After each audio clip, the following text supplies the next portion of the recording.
Bonjour, j'espère que tu vas très bien. Ça faisait un moment que je ne dédiais pas un post exclusivement à Vénus. Mais s'il y a un moment pour le refaire, c'est bien cette semaine parce que Madame a un agenda de fou cette semaine et la semaine prochaine. Je vais te parler de l'ensemble de ces aspects-là, de ces conversations qu'elle a, de ces rencontres. Mais avant ça, je voudrais un peu te mettre en contexte et voir si toi, tu es en train de vibrer déjà avec les ondes vénusines. Je te pose une question. Est-ce que par hasard, ces derniers jours, ces derniers 10-15 jours, tu as senti une espèce de nostalgie concernant quelqu'un de ton passé? Quelqu'un qui a été important, qui a été significatif pour toi, avec qui les choses se sont terminées d'une façon où il n'y a pas vraiment eu terminé d'avoir une clôture et que tu avais un tout petit morceau de toi qui n'était pas forcément d'accord avec cette clôture. Et donc cette personne et cette situation avec cette personne revient envahir tes pensées et tu commences à te poser des questions comme est-ce que ça aurait marché si blabla, ou est-ce qu'il pense à moi ou elle pense à moi, ou comment ça se serait passé si blablabla. Bref, tu commences à jouer avec des idées dans ta tête indépendamment du fait que tu sois en couple ou pas. Il est même probable que tu aies eu des nouvelles de cette personne, que ce soit directement par cette personne ou indirectement. Et cela t'est lancé encore plus dans ta nostalgie, dans ton qu'est-ce qu'il fait, est-ce qu'il pense à moi, est-ce que je lui ai manqué, est-ce que ça a été aussi difficile pour lui que pour moi. Bref, est-ce que tu es dans ça? Est-ce que entre-temps, eh bien, tu es en couple et ton ou ta chérie, eh ben, ont eu des attitudes qui t'ont heurté un peu? Rien de super grave, j'espère pour toi, mais qui quand même t'ont fait penser, ouais, eh ben, peut-être qu'avec lui, eh ben, les choses auraient été différentes. Et est-ce que je veux vraiment être dans ce rapport avec lui? Est-ce qu'il n'y aurait pas une possibilité de reprendre avec l'autre? Qu'est-ce qui se passerait si on avait la possibilité de se retrouver, de se revoir, de rediscuter? Es-tu dans ça? Parce que si tu es dans ça, tu es grave en phase avec les énergies vénusiennes du moment. Tout a commencé dimanche lorsque Vénus a contacté Neptune. Et quand Vénus contacte Neptune, alors Vénus, pour ceux et celles qui ne savent pas encore, Vénus représente ton appréciation de la valeur. Ok? Ton appréciation de la valeur qui va déterminer donc tes goûts esthétiques, qui va déterminer ce que tu aimes, ce que tu n'aimes pas, qui va déterminer tes sentiments vers les choses, la valeur que tu te donnes, la valeur que tu donnes aux autres, le principe de réceptivité et de réciprocité. J'apprends à recevoir parce que je le vaux bien, mais après j'aime partager. Tout ça, c'est Vénus. Et en gros, moi, je le résume toujours comme le désir. Parce que la forme la plus concrète de notre appréciation de la valeur, c'est le désir qu'on a de avoir, de faire, de contacter, de connecter, d'établir un lien. Vénus régit comment nous, on crée des liens avec ce qui nous entoure, que ce soit un objet, une situation ou une personne. Vénus, ton désir. Neptune, l'inspiration mystique. Quand ils se contactent, et sous de très bons termes comme ça a été le cas, Vénus n'est plus un désir. Vénus est un désir pailleté et enveloppé de brume mystique rose et mauve, lilas. C'est plus joli, c'est plus mignon. Tu vois ce que je veux te dire? Donc déjà Vénus démarre la semaine, mais dans un truc inspiré comme tu ne peux pas t'imaginer. Ok? Après, elle continue à avancer et elle rencontre qui? Et lui, c'est pas une conversation qu'il a avec, c'est une rencontre en face à face, Saturne. Et donc, Vénus, Saturne, Vénus avec Saturne, ce n'est plus juste un désir inspiré, oui, on est d'accord parce que Neptune, mais c'est un désir inspiré qui veut s'engager. Ok, un désir d'engagement. Alors déjà, Vénus est en Capricorne depuis quelques jours. J'ai fait 2 posts au sujet et ils sont trouvables quelque part dans mon fil. Mais Vénus en Capricorne, elle est hyper claire ce qu'elle veut, comment elle va y arriver, pourquoi elle le veut ça, ce qu'elle est prête à tolérer ou pas, etc. Donc déjà, elle est dans cette énergie. Elle s'emballe avec sa rencontre avec Neptune. Elle continue à avancer, elle se rencontre avec Saturne. Oh oui, je veux m'engager. Ils se rencontrent tous les ans, Vénus et Saturne. Donc un nouveau cycle d'engagement avec ton désir démarre là. On en parlera plus en détail dans un autre post parce que je ne veux pas me prolonger dans tous les sens. Et Vénus continue et se rencontre également avec Pluton.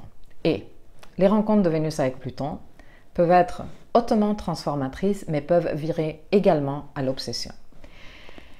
Alors, moi, ce qui m'inquiète, entre guillemets, et la raison pour laquelle je me suis dit il faut absolument que je poste sur ça rapidement, ce n'est pas vraiment la rencontre avec Pluton, mais la rencontre qui vient après, parce que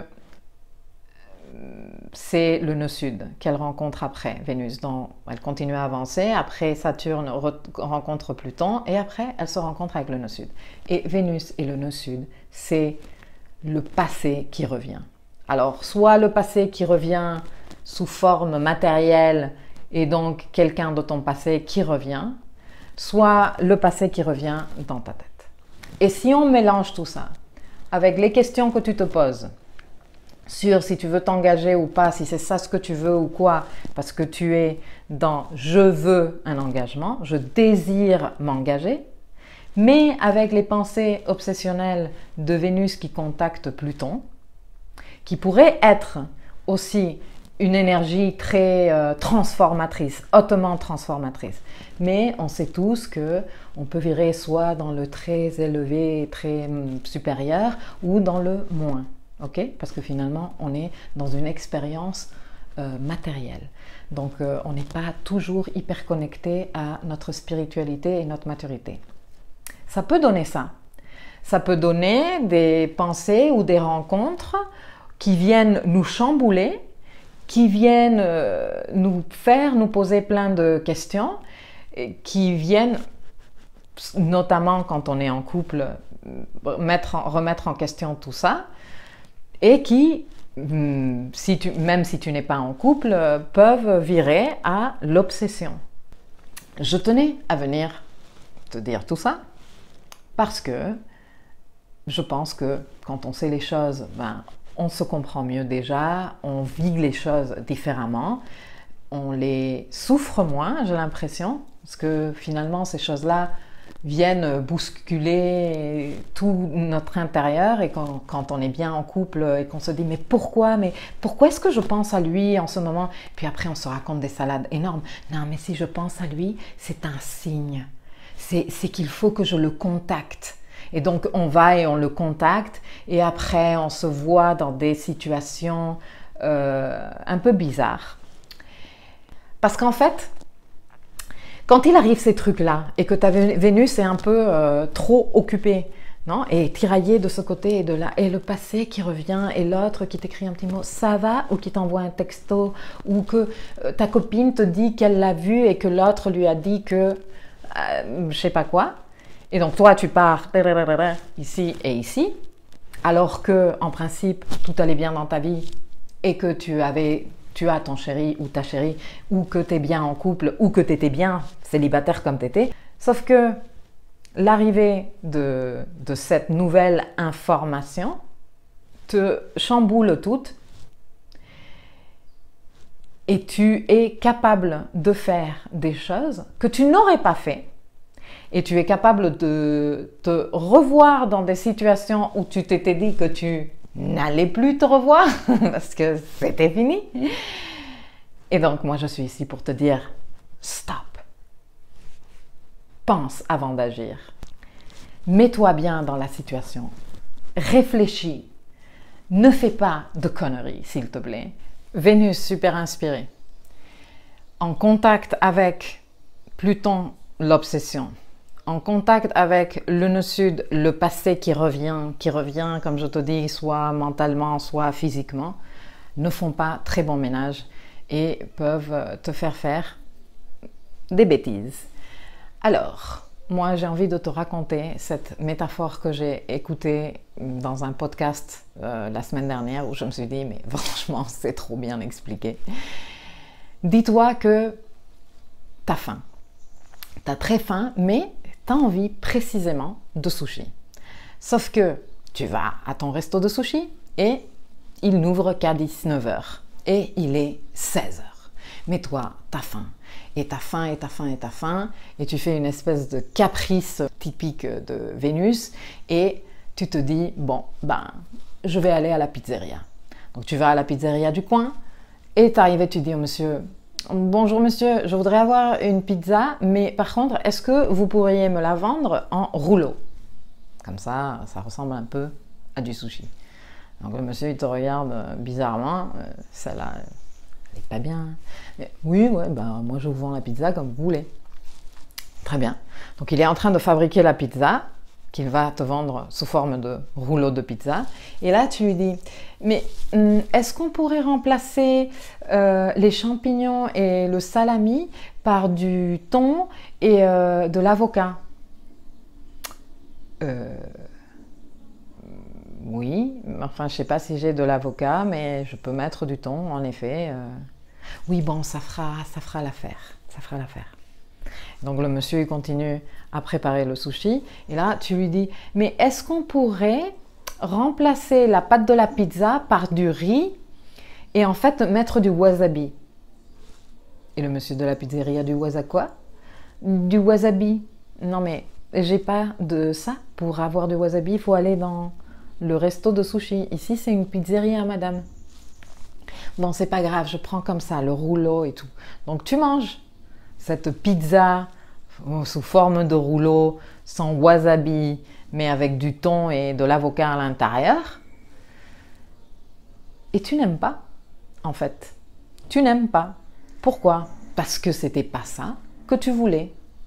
Et que, au lieu d'avoir attendu d'avoir ce que tu voulais, eh bien, tu t'es lancé sur la première chose et tu t'es dit que tu allais faire que ça marche.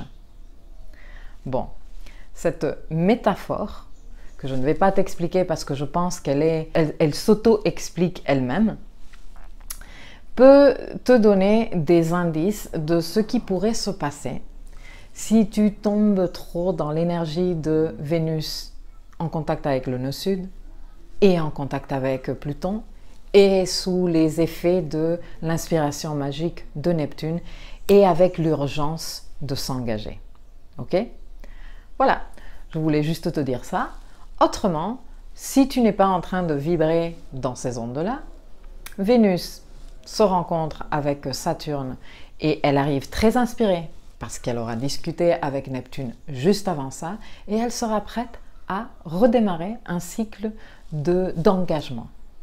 Un nouveau cycle qui va durer encore 1 an jusqu'à la prochaine rencontre où tu t'engages avec ton désir et qui se renforce avec cette rencontre avec Pluton qui est hautement transformatrice et la rencontre avec le nœud sud qui peut aussi t'indiquer quelles sont les choses qu'il faut que tu laisses aller pour que ce désir arrive vraiment à se matérialiser.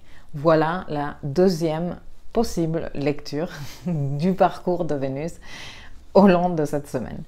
Je reviendrai te parler un peu plus de cette rencontre Vénus-Saturne et de toutes les autres rencontres qu'elle va avoir. Parce qu'il y a aussi une tension avec Uranus qui arrive et un contact avec Chiron également. Et je pense que ça va t'intéresser. À très bientôt.